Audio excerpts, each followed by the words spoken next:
Welcome to the Farm to Fork Kitchen. My name is Shauna Alvarez and I'm the executive chef here at America's Grow Row. Today we're going to be making everybody's favorite, spaghetti and meatballs. So this dish really leans heavily on staple ingredients, and there's two ingredients in this dish that I use all the time and I always have on hand. The first are large, so 28-ounce cans of crushed tomatoes.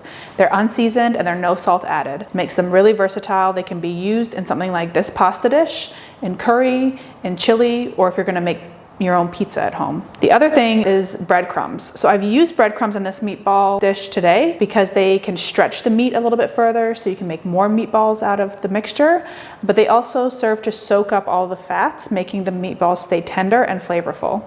You can use breadcrumbs in a million different ways in your kitchen, so they're good to have on hand. Let's get cooking. We're gonna start by making the meatballs. In a large bowl with clean hands, you're gonna add your ground meat, and if you're using breadcrumbs, you'll add about half a cup. You can eyeball it. I'm using whole wheat panko breadcrumbs today. I'm going to add about a quarter cup of grated Parmesan cheese, salt, black pepper, onion powder, garlic powder, dried thyme, parsley, and Italian seasoning. Mix everything together really well using your hands. Make sure you incorporate the breadcrumbs, cheese, and herbs evenly throughout the meat. You can make this ahead of time or even the night before. You're gonna heat up your pan with a little bit of oil over medium-high heat, and you're gonna roll and place your meatballs directly into the pan. You can make them any size you want, but you wanna make sure that all of the meatballs fit in the pan at once. Let the meatballs cook undisturbed for about 3 to 5 minutes until they're nice and brown on one side. You'll flip them all over, then you'll add your onions and your crushed tomatoes and season with all the same seasonings that you put into your meatballs.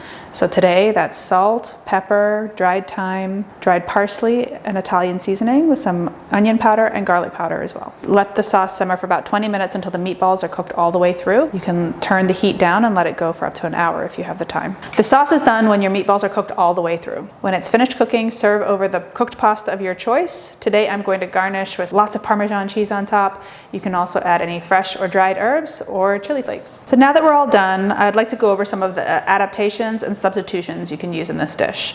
So today I used ground chicken. That's just because it was on sale at the grocery store. Use whatever ground meat makes sense for you and your family.